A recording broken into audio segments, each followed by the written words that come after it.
My name is Isabel Fontaine, though I have been Mrs. Cornelius Blackstone for 6 long months, and I write these words in secret knowing they may be the last honest thoughts I am allowed to express before tomorrow night's grand plantation ball, where my husband plans to announce his expansion into Mississippi cotton fields.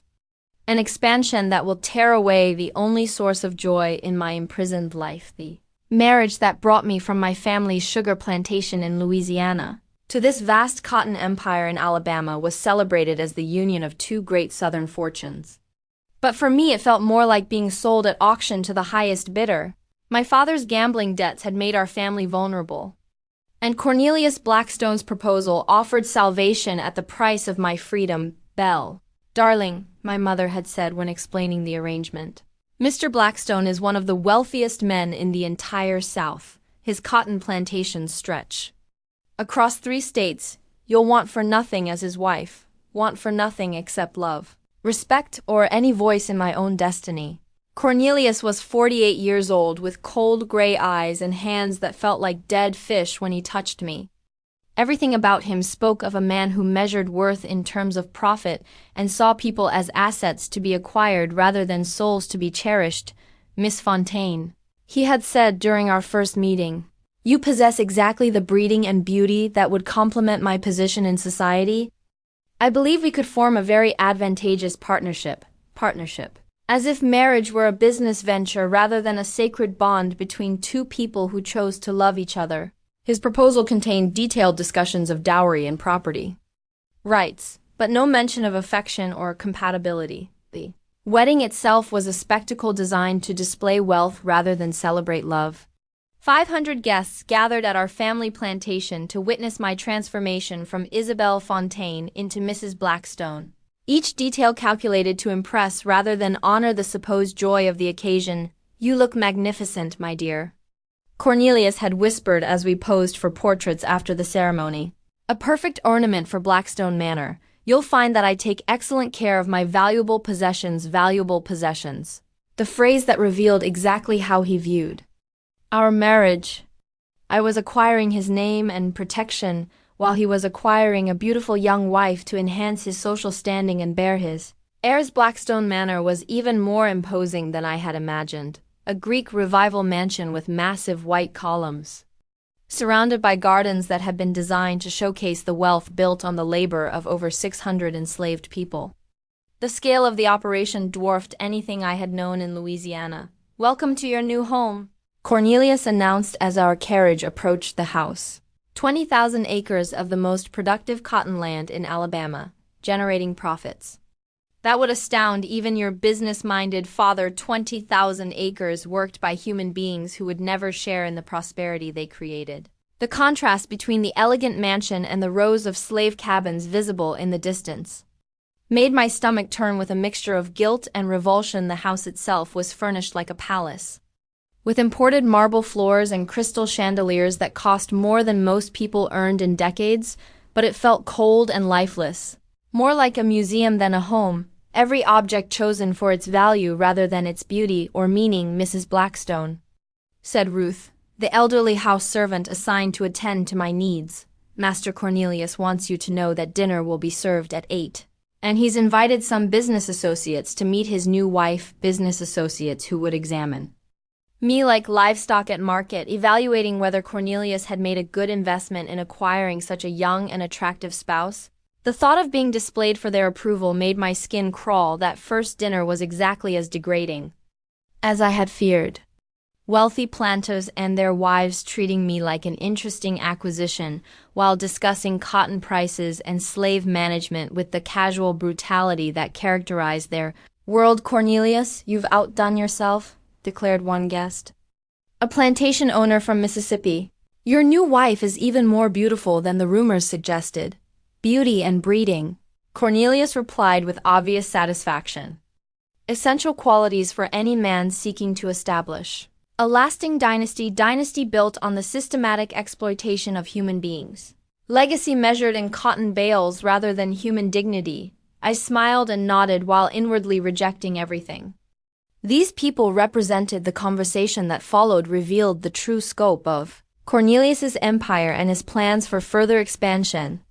He owned plantations in Alabama, Georgia, and Tennessee, with designs on acquiring land in Mississippi and Arkansas. Each new property requiring hundreds of additional enslaved workers, the key to success, Cornelius explained to his admiring guests, is treating slaves like any other agricultural investment. Maximize productivity while minimizing costs. Maintain discipline through appropriate incentives and punishments. Appropriate punishments. His euphemism for the systematic terrorizing of human beings who had no legal protection from his cruelty. I had heard whispered stories about Blackstone's methods, about overseers who competed to see who could extract the most labor through fear. "And what does your lovely wife think of plantation management?" asked one of the women, turning to me with a smile that didn't reach her eyes. "I'm still learning," I replied carefully. "Everything here operates on such a grand scale compared to what I knew in Louisiana. You'll adapt quickly," Cornelius said with confidence.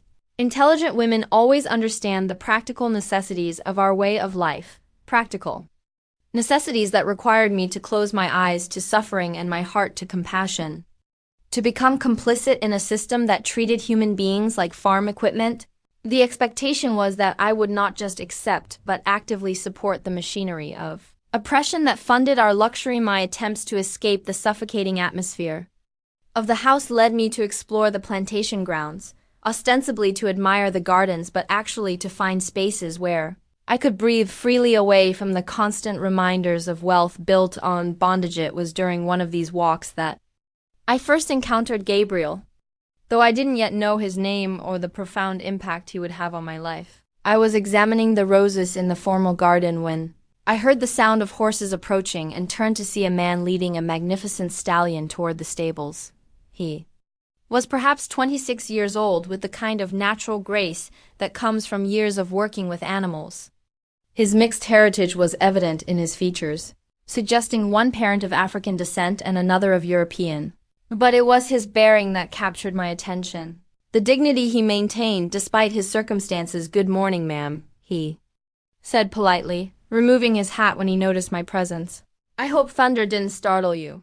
He can be spirited when he's eager for exercise." "Not at all," I replied, surprised by his articulate speech and the courtesy of his concern. "He's a beautiful animal. Is he yours to train, in a manner of speaking?" He replied with a slight smile that suggested irony. "I oversee the stables for Master Blackstone. Make sure his horses receive proper care and training. Oversee the stables. A position of responsibility that required intelligence and skill." Yet he spoke of it with the careful neutrality of someone who understood his status was always provisional, always dependent on his master's whims. "You seem very knowledgeable about horses," I observed, drawn into conversation despite the social taboos that made such interactions dangerous. "My father taught me," he said simply, then seemed to catch himself, perhaps realizing he had revealed more than was wise. "Your father worked with horses too." "You could say that," Gabriel replied, his tone carefully neutral. He had extensive experience with breeding and training. The careful phrasing suggested complexities I was only beginning to understand. The way enslaved people had to navigate conversations that might reveal uncomfortable truths about their origins or circumstances. "I enjoy riding," I said, changing the subject to safer ground. Perhaps you could recommend a suitable mount for morning exercises." "Certainly, ma'am," Gabriel replied. "Lady Margaret would be perfect for you. Gentle but spirited, she appreciates a rider who treats her with respect rather than dominance. Treats her with respect rather than dominance." The phrase seemed to carry meaning beyond horse training, a subtle commentary on leadership and power that revealed depths of thought I hadn't expected. "Thank you," I said. "I look forward to meeting Lady Margaret. I'll have her ready whenever you wish to ride," Gabriel promised. "Dawn is the most beautiful time, when the mist rises from the fields and the world seems to belong to the horses and their riders. The world seems to belong to the horses and their riders." Poetic language from someone who was supposed to be simple property. Evidence of an education and sensitivity that challenged everything I had been taught about enslaved people. As I walked back toward the house, I found myself thinking about Gabriel's words and manner, the way he had spoken about horses with genuine affection and knowledge. the dignity he maintained while acknowledging his subservient position. That evening at dinner, I asked Cornelius about the man who managed his stables, trying to sound casually curious rather than specifically interested. "Gabriel," Cornelius said with a dismissive wave. "Useful enough, I suppose. Has a way with horses. That makes him valuable despite his unfortunate heritage. Unfortunate heritage. Mixed blood." Cornelius explained with distaste. "His father was my predecessor's indiscretion." One of those situations that create complicated loyalties and expectations. Mixed blood from his predecessor's indiscretion. Meaning Gabriel was the son of a former master and an enslaved woman, a position that granted certain privileges while maintaining ultimate powerlessness. Is that why he's educated?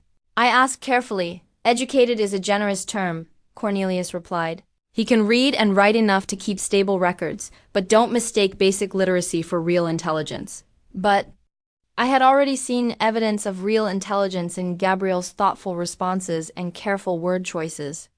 Had recognized something in his manner that spoke of depths deliberately hidden from his master's view.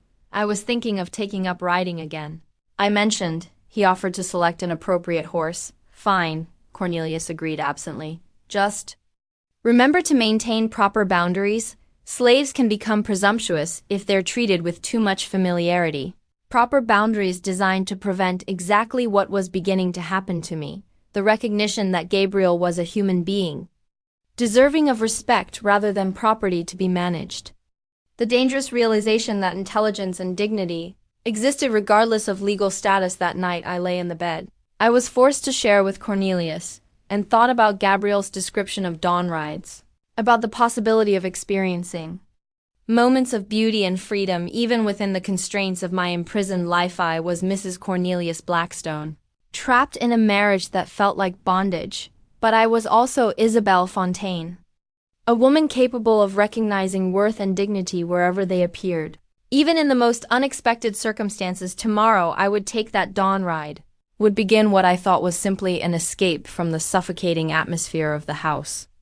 But what would actually be the first step toward the most important relationship of my life?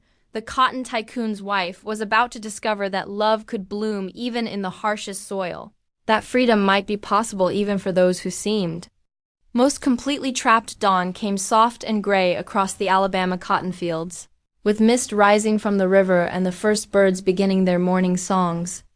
I had awakened before the servants stirred and dressed in my riding habit while Cornelius slept the heavy sleep of a man whose conscience never troubled his rest. Gabriel was waiting in the stable courtyard with Lady Margaret already saddled. The mare was a beautiful chestnut with intelligent eyes and a gentle disposition that immediately won my affection. But it was Gabriel's quiet competence and natural grace that captured my attention as he helped me mount. "She responds better to suggestion than command," he advised as I settled into the saddle. "Firm but gentle guidance will take you anywhere you want to go." Firm but gentle guidance. Advice that seemed to apply to more than horse training. Spoken by someone who understood the difference between leadership and domination in ways that most men of my acquaintance never had. "Where would you recommend for a morning ride?" I asked, eager to explore territory beyond the immediate grounds. "Of the mansion, the river path is beautiful this time of day," Gabriel suggested. "Peaceful and private. A good place to think without interruption. Peaceful and private. Exactly what I needed after months of feeling constantly observed and judged." We set off together with Gabriel riding a smaller bay horse that moved with the same fluid grace as its rider. The river path wound through ancient oak trees draped with Spanish moss, creating a natural cathedral that felt sacred and timeless. Here the sounds of the plantation faded into whispers while the only voices were those of birds and flowing water. "How long have you worked with horses?" I asked as we rode side by side, the early hour and isolated location making conversation feel natural despite the social barriers that normally prevented such exchanges, since I was old enough to reach a bridle. Gabriel replied, "My father began teaching me when I was perhaps 7 years old. Said that understanding horses was the key to understanding power, how it should be exercised." Gabriel explained thoughtfully, "Horses are powerful creatures who could easily hurt humans, but they choose to work with us when they're treated with respect and consistency, and when they're not treated with respect, they become dangerous or broken.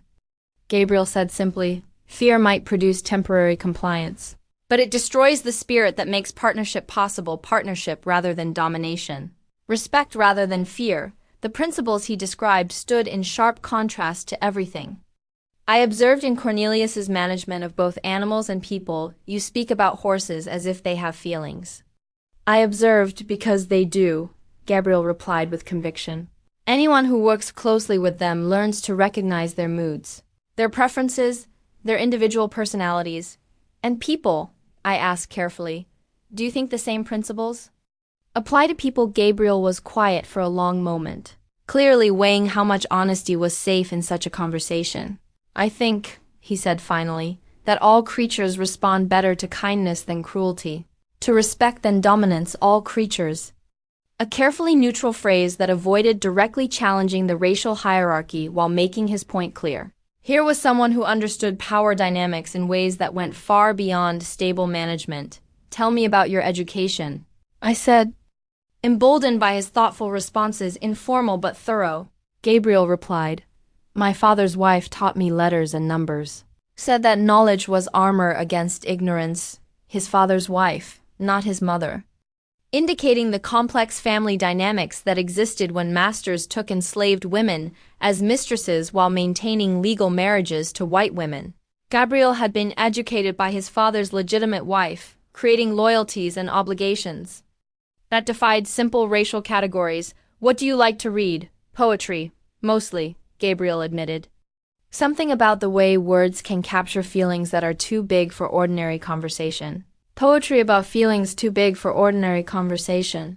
Exactly what I was beginning to experience in his presence, emotions that challenged everything. I had been taught about appropriate relationships and social boundaries. Do you have a favorite poet? Shakespeare? Gabriel said without hesitation, the sonnets especially. The way he writes about love as a force that transcends circumstance, love that transcends circumstance. The dangerous idea that genuine affection might be more important than social convention, wealth, or legal status. Sonnet 116, I said softly. Let me not to the marriage of true minds admit impediments. Love is not love which alters when it alteration finds. Gabriel continued, completing the verse with perfect pronunciation and evident understanding. The shared recitation hung in the air between us, creating a moment of connection that felt both intimate and dangerous. Here we were, a wealthy white woman and an enslaved man, discussing poetry about true love while riding through the Alabama countryside. You understand Shakespeare well, I said, though the comment felt inadequate for what had just passed between us. Understanding and living are different things. Gabriel replied with a sad smile. I can appreciate poetry about true love while knowing that such love is forbidden to people in my position, forbidden by law. I said carefully, but not by nature. Gabriel looked at me with surprise and something that might have been hope. Mrs. Blackstone, you're treading on dangerous ground. I know, I admitted, but I'm tired of safe ground that feels like quicksand, tired of pretending that legal arrangements matter more than human feelings. And what are you feeling? Gabriel asked quietly. I'm feeling that intelligence and dignity and kindness are more attractive than wealth and status. I replied honestly that poetry recited with understanding is more beautiful than gold displayed with pride. Those are dangerous feelings. The most worthwhile feelings usually are. I said, surprised by my own boldness. We rode in comfortable silence for a while, both of us processing the implications of what had been spoken and what remained unspoken. The morning mist was lifting to reveal cotton fields stretching to the horizon, thousands of acres worked by hundreds of people who would never share in the wealth they created. Gabriel, I said as we turned back toward the house, would you be willing to ride with me again tomorrow morning, if that's what you wish? He replied formally, but I could see warmth in his eyes that had nothing to do with duty. It's what I wish, I confirmed, very much, that evening at dinner.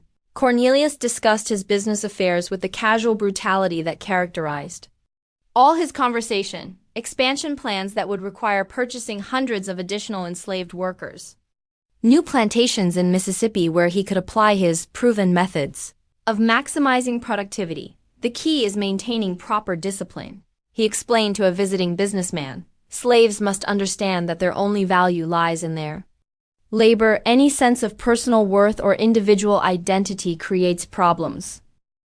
Any sense of personal worth or individual identity.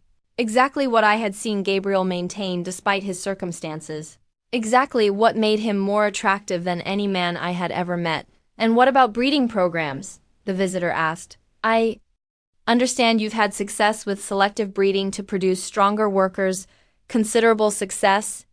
Cornelius agreed, though one must be careful about mixed blood offspring. They tend to develop inappropriate expectations, mixed blood offspring like Gabriel, whose education and dignity made him dangerous to a system that required its victims to accept their dehumanization, whose very existence challenged the racial hierarchies that justified slavery. Perhaps we should discuss your expansion plans, I said, trying to change the subject away from the commodification of human beings. Indeed, Cornelius replied, I'm planning to purchase the Morrison plantation in Mississippi. Excellent land and well-trained slaves, including some who would be perfect for relocating to manage my new operations, meaning Gabriel could be among those selected for transfer to Mississippi, separated from everything familiar and moved hundreds of miles away, where I would never see him again. Which slaves are you considering for relocation? I asked, trying to sound casually interested. Several, Cornelius replied, including Gabriel. From the stables? His horse training skills would be valuable in establishing the new operation. Gabriel transferred to Mississippi. Our morning rides ended. Our conversations about poetry and power terminated by the casual business decision of a man who saw human beings as interchangeable assets. That night, I lay awake planning how to warn Gabriel about Cornelius's intentions, how to find ways to see him privately before he could be sent away.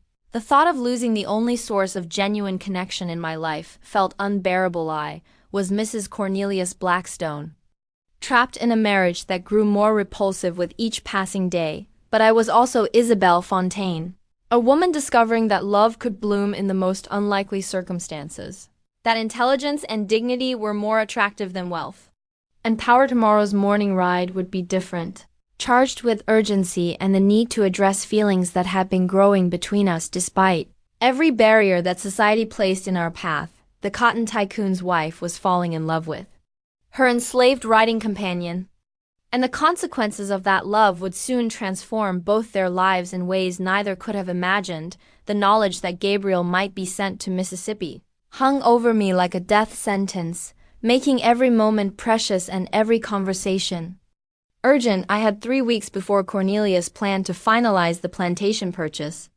3 weeks to find a way to prevent losing the only person who made my imprisoned life bearable. You seem troubled this morning, Gabriel observed as we began our dawn ride, his perceptive eyes reading my mood despite my attempts to appear normal. Cornelius mentioned plans for expansion, I said carefully. New plantations that might require relocating some of his most skilled workers. Gabriel's hands tightened imperceptibly on his reins. I see, he said quietly. And did he mention which workers might be selected for such relocation? Your name was mentioned, I admitted, unable to maintain pretense when the stakes were so high. Apparently your skills would be valuable in establishing horse training operations in Mississippi, Gabriel repeated, his voice carefully neutral despite what must have been devastating news. Quite far from Alabama. Too far, I said with more emotion than I intended. Much too far. Gabriel looked at me with surprise at the intensity of my response. Mrs. Blackstone, you sound as if my relocation would matter to you personally. It would matter very much. I replied honestly. These morning rides have become the only part of my day that feels genuine. The only time I can have conversations with someone who treats me like a thinking person rather than decorative property. And is that all? Gabriel asked gently. Conversation and genuine interaction. The question hung in the air between us. An invitation to acknowledge feelings that had been growing. Despite every social taboo and legal prohibition, I could continue pretending that our relationship was simply friendly, or I could admit the truth that was becoming impossible to ignore. No, I said quietly, that's not all. What else is there?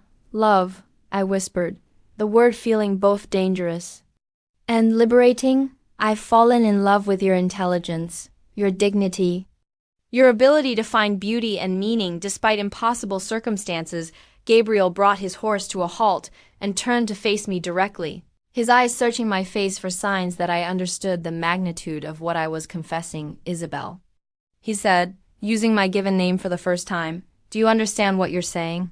What such feelings mean for both of us? I understand that loving you is considered illegal and immoral by everyone we know, I replied. But I also understand that it's the most honest and beautiful thing I've ever experienced. And I understand that I've loved you since our first conversation, Gabriel said, his voice thick with emotion. Loved your curiosity, your willingness to see me as human, your courage in questioning everything you were taught to accept. Then we both understand that we're in an impossible situation. Impossible according to the laws and customs of Alabama, Gabriel agreed, but perhaps not impossible according to the laws of our own hearts. What are you suggesting? I'm suggesting that love like ours might be worth any risk, Gabriel said, moving his horse closer so we could speak more quietly. That some things are more important than safety or social approval, even if it means running away together, especially if it means running away together, Gabriel replied. With conviction, I would rather spend 1 year living freely with you than a lifetime being owned by someone else. But where could we go? I asked. Where would a white woman and black man be accepted as equals? North, Gabriel said simply. There are places in Pennsylvania and New York where interracial couples can live openly. Communities that value love more than law. And how would we survive? I have skills, Gabriel pointed out. Horse training, stable management, carpentry. I could find work that would support us both. And I have jewelry, I added, pieces worth enough to fund our escape and establish ourselves somewhere new. You would give up everything? Gabriel asked. Wealth, status, security, everything you've ever known. I would give up a life of lies for a life of truth. I corrected, comfort built on others' suffering for whatever happiness we could create together. When? Gabriel asked, understanding that we had crossed from discussing possibilities to making plans soon. I said, before Cornelius can send you to Mississippi. Before our situation becomes completely impossible, the harvest ball, Gabriel suggested. Next Saturday night when everyone will be drinking and distracted by entertainment, the harvest ball. Cornelius's annual celebration of the plantation's profitability. An event that brought together the wealthiest families in Alabama to toast their success, while the people who made that success possible served them invisibly during the ball. While everyone is occupied with dancing and drinking, I agreed. We could slip away without being noticed for hours. Are you certain about this? Gabriel asked. Once we run, there's no going back. You'll never again be Isabel Blackstone with all the privileges that name provides. I don't want to be Isabel Blackstone, I said with absolute conviction. I want to be myself, whatever that means, with the person I choose to love. Then, we'll do it, Gabriel said, leaning across the space between our horses to take my hand. We'll run away together and prove that love is stronger than law. The touch of his hand sent electricity through my entire body. The first truly intimate contact between us. The physical confirmation of feelings that had been building for weeks. I love you, I said, the words coming easier now that we had acknowledged the truth between us. I love you too, Gabriel replied. More than I ever thought possible, enough to risk everything for the chance to be with you. We kissed then, softly and carefully, as if we were afraid the moment might shatter if we moved too quickly. It was my first kiss motivated by love rather than duty. My first taste of what it meant to choose intimacy rather than submit to it. 1 week, I said when we finally pulled apart. 1 week, Gabriel agreed. And then we began the most dangerous and important journey of our lives, the days that followed. Were a careful balance of maintaining normal routines while secretly preparing for our escape.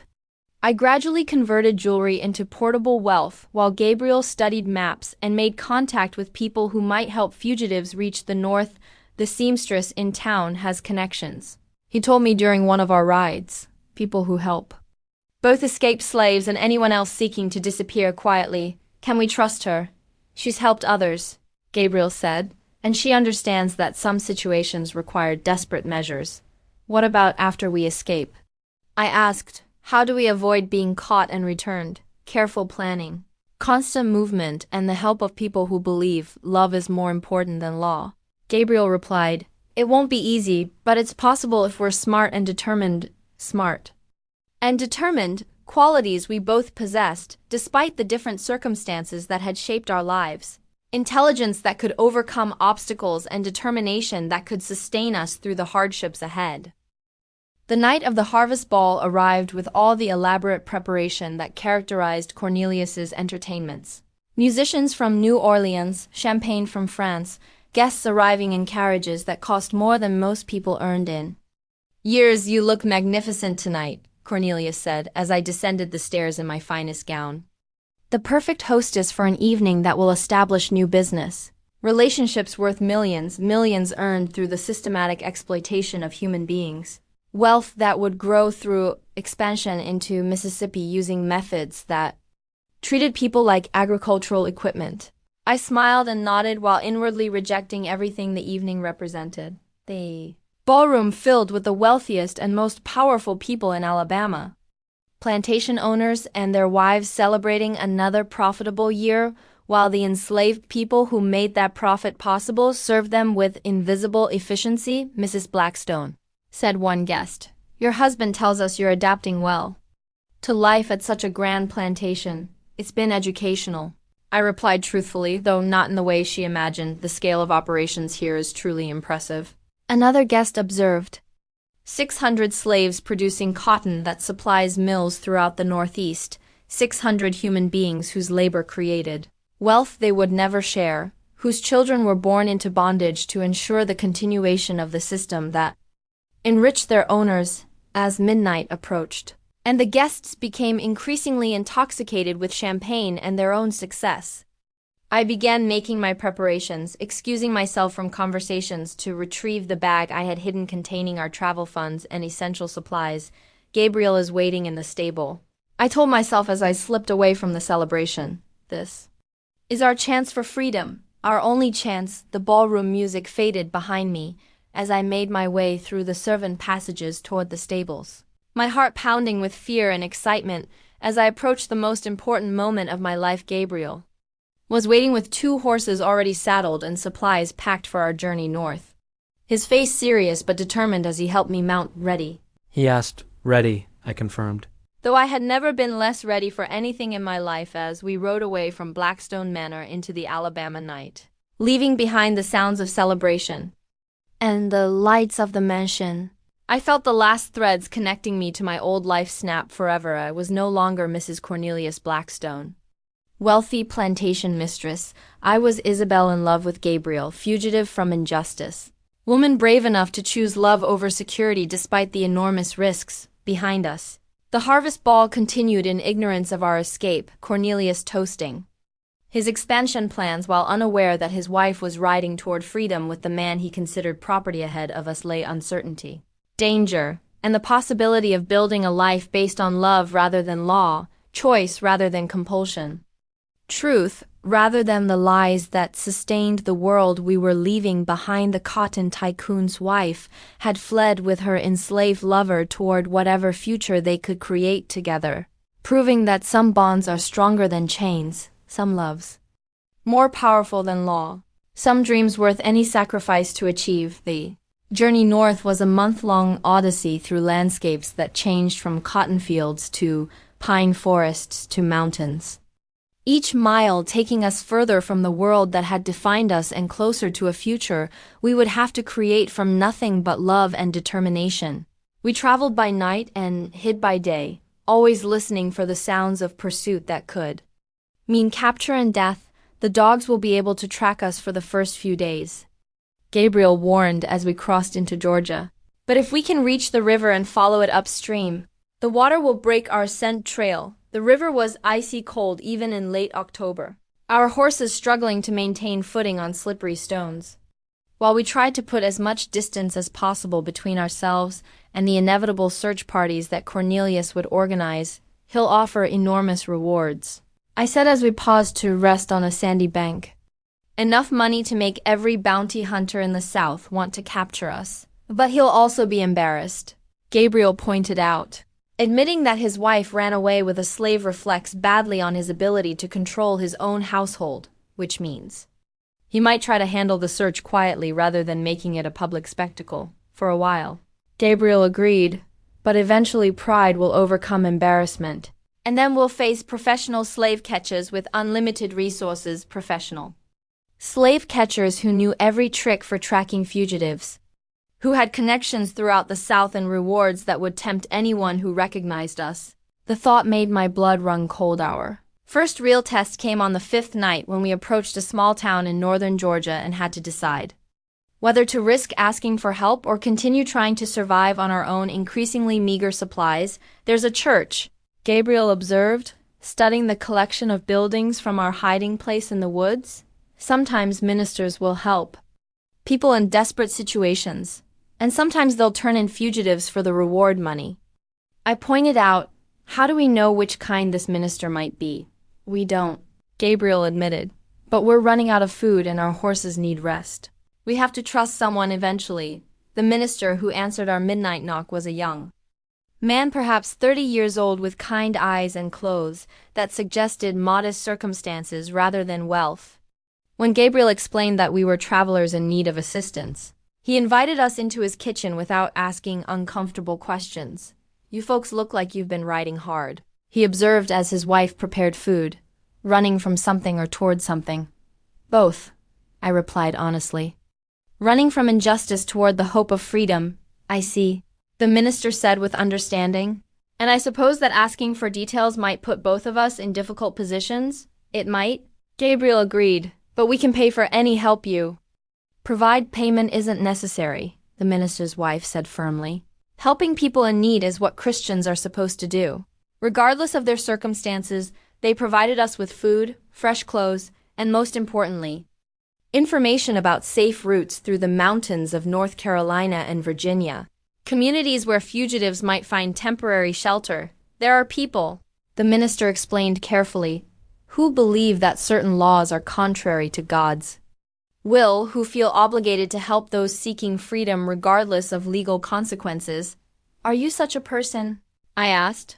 I'm a person who believes love is stronger than law, he replied with a smile, and that sometimes following God's will requires disobeying man's law.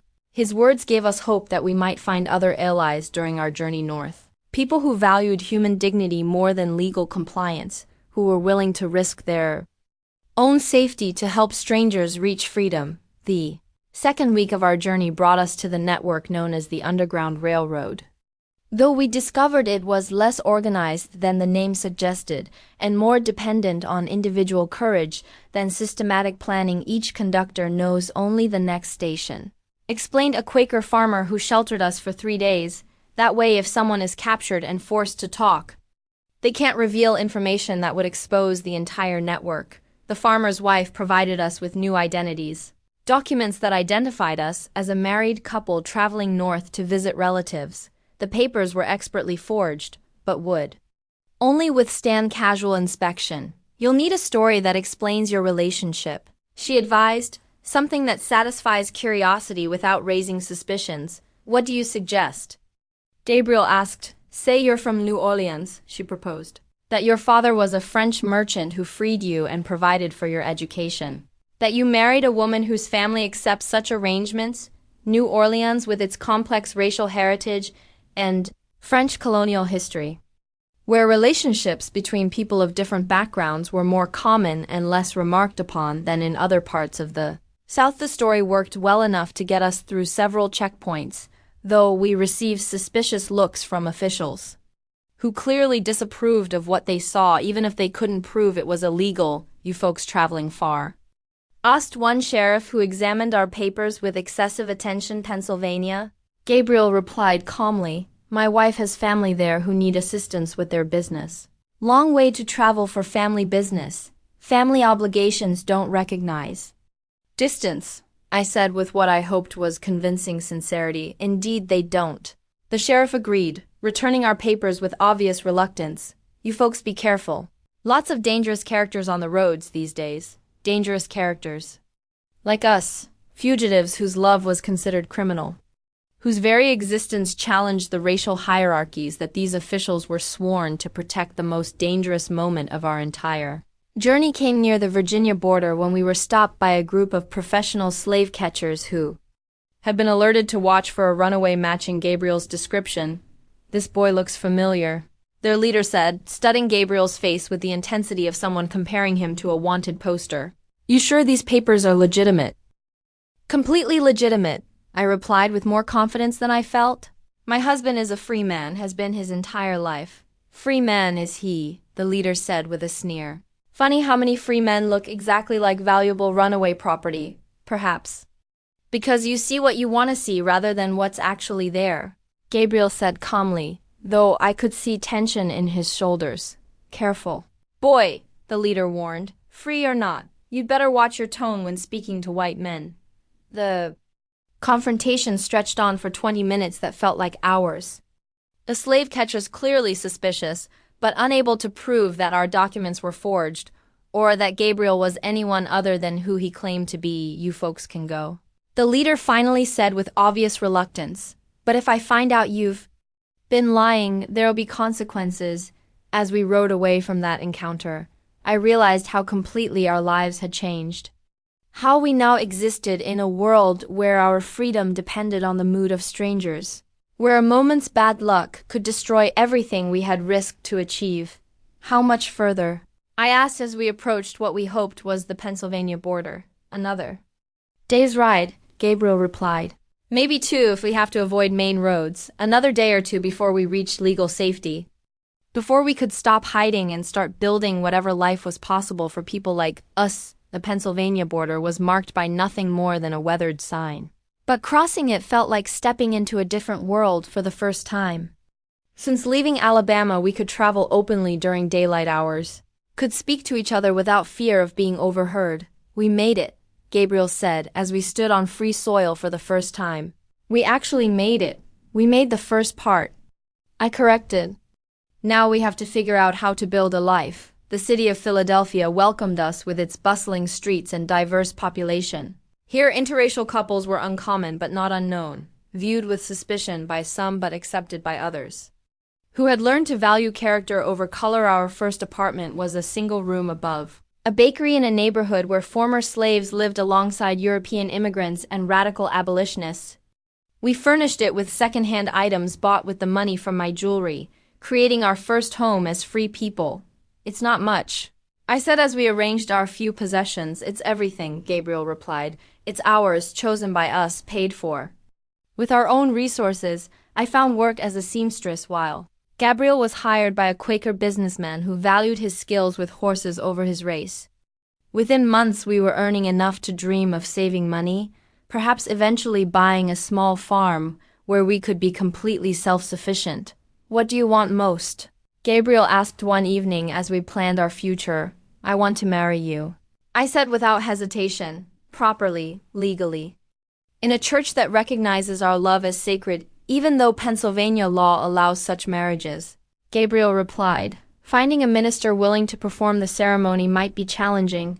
Then we'll find one who believes love is more important than prejudice." The wedding took place 6 months after our arrival in Philadelphia, in a small Methodist church run by a minister who had himself been involved in the Underground Railroad. I wore a simple blue dress that I had sewn myself. Gabriel wore his best suit bought with his carpenter's wages. "Do you, Gabriel, take Isabel to be your lawfully wedded wife?" the minister asked. "I do," Gabriel replied, his voice strong and clear. "I take her as my equal partner, my chosen companion, my beloved friend." "Do you, Isabel, take Gabriel to be your lawfully wedded husband?" "I do," I said with joy. "I take him as my equal partner, my chosen companion, my dearest love, by the power vested in me by the Commonwealth of Pennsylvania," the minister declared. "I pronounce you husband and wife. May your union be a beacon of hope for all who believe in love's power to overcome injustice." The kiss that sealed our marriage was sweet with the taste of freedom finally achieved, witnessed by friends who had chosen to celebrate love triumphing over prejudice. 3 years later, we owned our own small farm outside Philadelphia. where Gabriel bred and trained horses for customers throughout the region while I managed a successful seamstress business that employed 2 other women. We had built a life that neither of us could have imagined during our plantation days. Do you ever regret it? Gabriel asked one evening as we sat on our front porch watching the sunset. Giving up wealth and status for this uncertain life? I regret nothing, I replied honestly. Except the years I wasted pretending to be someone I wasn't. Even the danger we faced, especially that. I said because facing danger together proved that our love was stronger than our fear. And our future is whatever we choose to make it. I said with conviction, we're free people building a free life, and that's worth any price we paid to achieve it. As darkness fell over our farm, I reflected on the journey that had brought us from a cotton plantation in Alabama to a home we owned in Pennsylvania, from a system that defined us as master and property to a life where we were simply husband and wife. The woman who had been forced to marry Cornelius Blackstone was gone forever. Remembered only in nightmares that grew less frequent with each passing year, replaced by Isabel Williams, wife of Gabriel, businesswoman. Free woman who had learned that love really could conquer the most entrenched prejudices. When backed by sufficient courage, I had fled with my enslaved lover. But what we had really achieved was much more profound. We had proven that human dignity could not be legislated away. That love recognized no artificial boundaries. That freedom was worth any sacrifice when shared with the right person. Our story had become part of the larger story of people who refused to accept injustice as permanent, who chose to fight for their right to love and live according to their own consciences, who proved that some barriers exist only in the minds of those too weak to challenge them. The cotton tycoon's wife had become a fugitive. But more importantly, she had become free, and in that freedom she had found not just personal happiness, but the proof that America's promises of liberty and justice could be claimed by anyone brave enough to demand them. The plantation system that had seemed so permanent and powerful had been unable to prevent 2 people from choosing love over law, dignity over domination, truth over the lies that sustained an evil institution. We were Gabriel and Isabel now. Husband and wife, farmers and artisans, citizens of a community that valued our contributions rather than judging our unconventional love. Proof that freedom was not just the absence of chains but the presence of choice, community, and the courage to live according to one's deepest convictions. The cotton fields of Alabama continued to produce wealth for men like Cornelius Blackstone. But they had failed to prevent the escape of 2 hearts that refused to accept that love could be legislated, that human worth could be determined by race, that happiness must be sacrificed to maintain social order. Our love had been called impossible. But sitting on our own land surrounded by the life we had built together, it felt like the most possible thing in the world. The inevitable result of 2 people brave enough to choose each other despite every barrier that society tried to place between them. The mistress had fled with her enslaved lover, and in doing so had proved that freedom was always possible for those willing to pay its price, that love was always stronger than law when backed by courage and sustained by hope. We had found our promised land not in geography, but in each other. And no earthly power could ever take that freedom away from us.